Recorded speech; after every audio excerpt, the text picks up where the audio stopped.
तो सबसे पहले बॉडी पार्ट्स की बात करते हैं। जैसे नोट्स में था, 2 तरह के हिस्से होते हैं, है ना? हाँ, एक तो एक्सटर्नल, मतलब जो बाहर से दिखते हैं, जैसे सिर, आंखें, हाथ, पैर, ये सब। ठीक है। और दूसरे? दूसरे होते हैं इंटरनल ऑर्गन्स, जो अंदर छुपे होते हैं, दिखते नहीं। अच्छा। जैसे दिल, फेफड़े, ब्रेन, पेट, ये सब अंदर ही अंदर अपना काम करते रहते हैं, नॉन स्टॉप। और फिर आती हैं हमारी सुपर पावर्स, हमारी 5 सेंस ऑर्गन्स। हाँ। आंखें देखने के लिए, कान सुनने के लिए, नाक सूंघने के लिए, जीभ टेस्ट के लिए, और स्किन, त्वचा, टच महसूस करने के लिए। ये तो बेसिक बात हुई, पर ये काम कैसे करती हैं, वो जानना इंटरेस्टिंग है। हाँ। और जो फैसिनेटिंग चीज है यहाँ, वो ये कि ये सेंस ऑर्गन्स सिर्फ देखती या सुनती नहीं है। अच्छा। ये आसपास की दुनिया से इंफॉर्मेशन, मतलब जानकारी, कलेक्ट करती हैं, जैसे रंग, आवाज, स्मेल, टेस्ट, टच। और फिर बहुत तेज सिग्नल्स भेजती हैं सीधे ब्रेन को। अच्छा, दिमाग को। हाँ।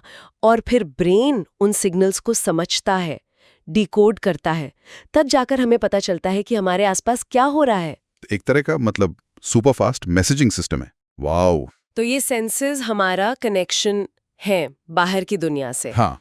पर कभी-कभी इन कनेक्शंस में या बॉडी के दूसरे हिस्सों में कुछ डिफिकल्टीज आती हैं, जिन्हें हम डिसेबिलिटीज कहते हैं।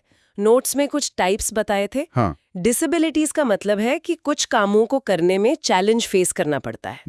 जैसे विजुअल इम्पेयरमेंट, मतलब देखने में दिक्कत, हियरिंग डिफिकल्टी यानी सुनने में परेशानी, स्पीच डिफिकल्टी बोलने में मुश्किल, या फिर वॉकिंग डिफिकल्टी चलने में परेशानी।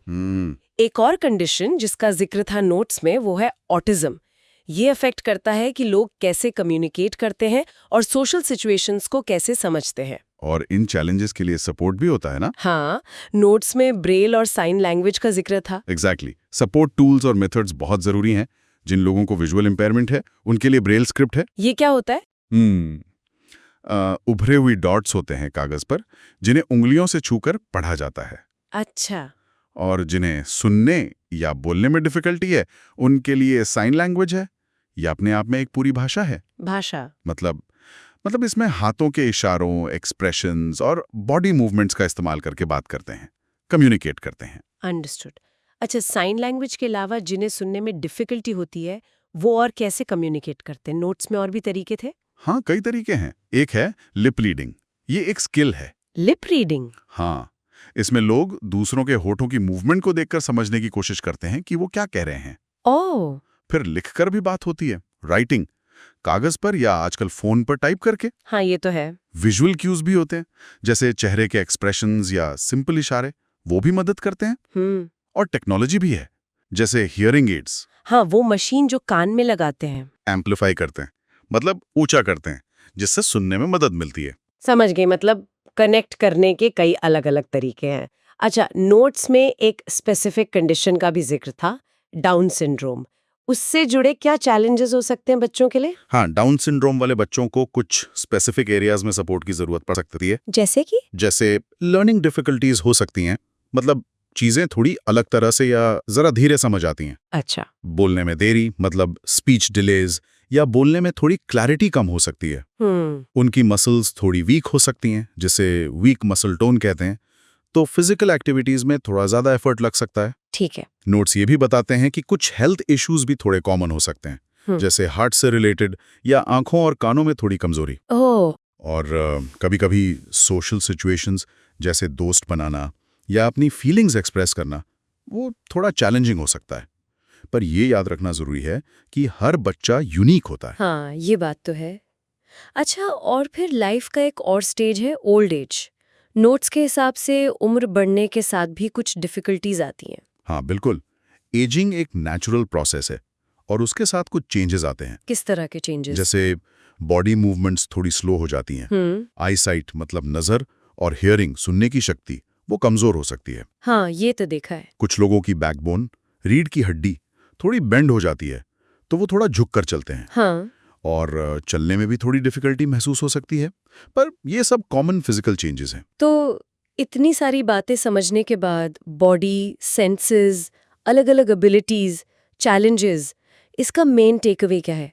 मतलब कौन सी की वैल्यूज हमें याद रखनी चाहिए? देखिए, सबसे जरूरी मैसेज है एम्पैथी और रिस्पेक्ट का। हमें अपने एल्डरली पीपल जो बुजुर्ग हैं उनकी मदद करनी चाहिए, उनकी केयर करनी और चाहिए। केयर करनी चाहिए। सही बात है। और जो लोग डिसेबिलिटीज के साथ जी रहे हैं उनके प्रति हमें काइंड रहना चाहिए, दयालु होना चाहिए। बिल्कुल बिल्कुल। और सबसे बड़ी बात, हर इंसान अलग है, सबकी अपनी स्ट्रेंथ्स है, अपने चैलेंजेस हैं।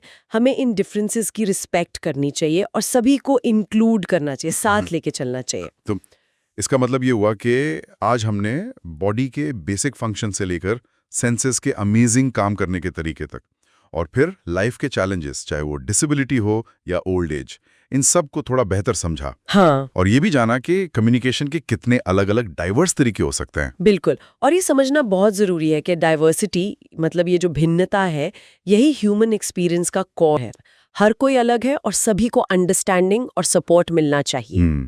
तो इस डिस्कशन को खत्म करते हुए एक छोटा सा सवाल छोड़ जाते हैं सबके सोचने के लिए। जरूर, कि हम अपनी डेली लाइफ में अपने पर्सनल लेवल पर ऐसा क्या एक छोटा सा चेंज या एक्शन कर सकते हैं जिससे हमारी सोसाइटी थोड़ी और सपोर्टिव और इंक्लूसिव बन सके, ताकि डिफरेंट एबिलिटीज वाले लोग और भी ज्यादा कंफर्टेबल और वेलकम महसूस करें।